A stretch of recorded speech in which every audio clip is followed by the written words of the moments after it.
Sizga ham mana bu holat juda ham tanishmi? Xunuk holat demayman-u, estetik jihatdan olib qaraganda ozgina xunukroq.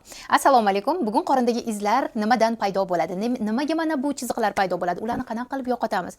Sabablari va albatta yechimlari haqida videoda gaplashib o'tamiz. Qorindagi izlar bu qorinni o'sha ichki qatlamlaridagi dermis chiziqlari, ya'ni cho'zilib yirtilgan natijasida paydo bo'ladigan chiziqlar.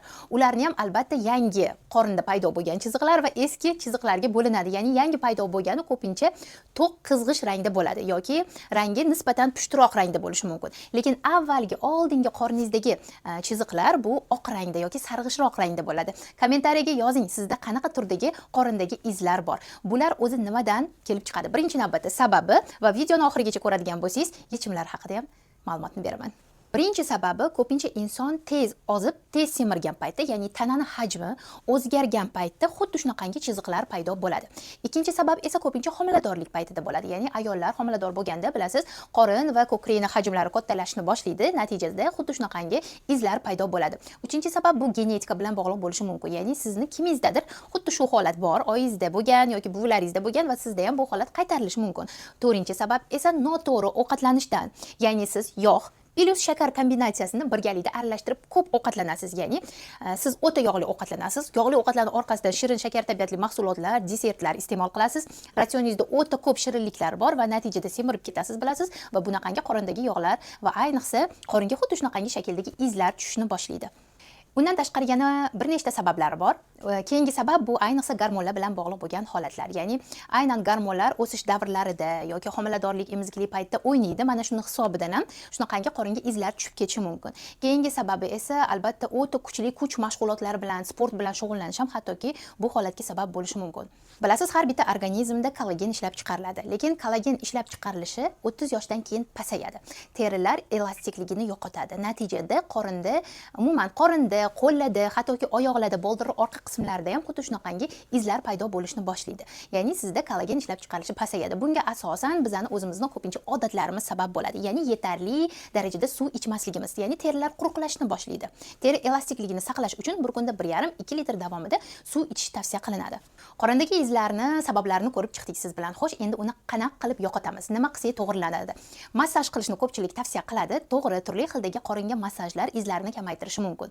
Massaj qilayotgan paytda albatta kokos yog'i, zaytun yog'i, uyingizda qanaqa yog' bo'lsa, masalan, avokado yog'lari bo'lsa, u yog'lardan ham foydalanishingiz mumkin.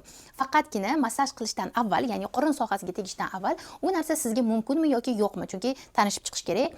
Aynan jigarda muammosi borlar uchun, homiladorlar uchun, emizikli ayollar uchun, yana oshqozon ichigida muammosi borlar uchun yoki grija muammolari borlar uchun bu turdagi qorin massajlari ishlamasligi mumkin.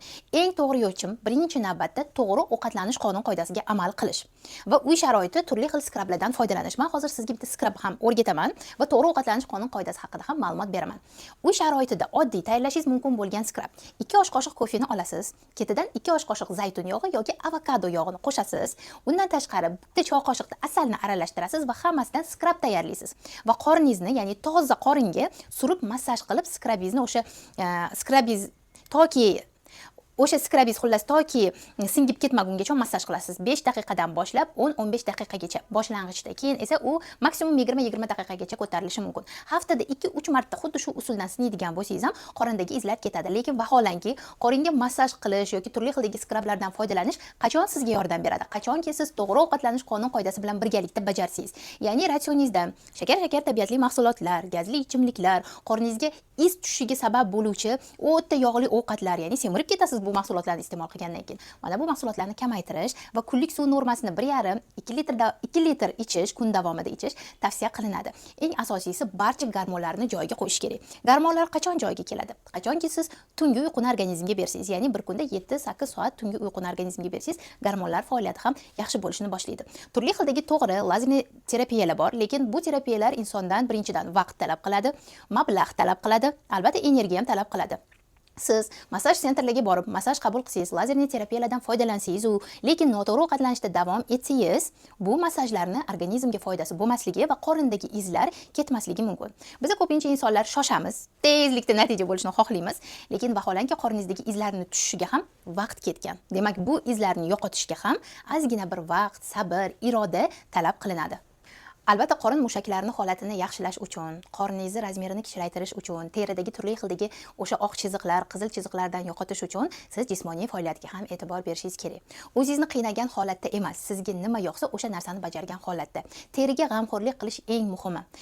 Ayrimlar aytadi, masalan, meni klientlarim 30, 40, 50 kilolab ozish marafonlarida ozishadi. Hech qayerlarda osilish holati bo'lmaydi. Mana bittasi Laylo opa xuddi shu natijaga erishdilar. Hech qayerlarda osilish holati bo'lmadi. Nima uchun? Chunki organizmga kerakli bo'lgan miqdorda kollagen, ya'ni oqsilga boy mahsulotlarni berdilar. Teriga uhod qildilar, ya'ni kimdirlardir aytadi, 30 kilo olsam men juda ham osilib ketaman, yuzimga ajin tushib ketadi deb. Qachon yuzingizga ajin tushadi? Qachon sizda terilaringizda osilish holati bo'ladi? Qachon sizda sarkopeniya holati bo'ladi? Ya'ni mushak massasini yo'qotishning hisobiga ozish bo'ladi. Qachonki siz o'zingizga uhod qilmasdan, terilaringizga g'amxo'rlik qilmasdan ozsangiz.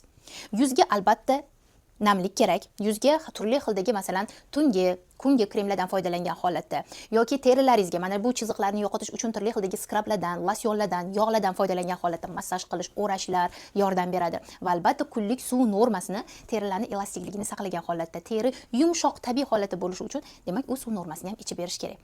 Hozir agar men sizga aytgan maslahatlarimga amal qilsangiz, haftada aytganda 2-3 marotaba mana bu skrabdan foydalangan holatda yoki kompliment firmani turli xildagi yog'lari bor. Ya'ni turli xildagi yog'lar bu aynan qorindagi izlarni yo'qotish uchun qorin massajida foydalaniladi yoki turli xildagi skrablar bor. Mana bu skrablardan foydalanish ham sizni qorningizdagi izlarni yo'qotishga zo'r yordam beradi. Men hozir sizlarga mana bu kompaniyani skrabini maslahat bermoqchiman. Bu lekin hech qanaqasiga reklama emas, bu faqatgina sizga tavsiya. Buni turli xildagi yog'lari bor. Hidi shunaqangi приятный, chunki voy, qulupnayli bu, shunaqa zo'r. Men o'zim ishlataman buni.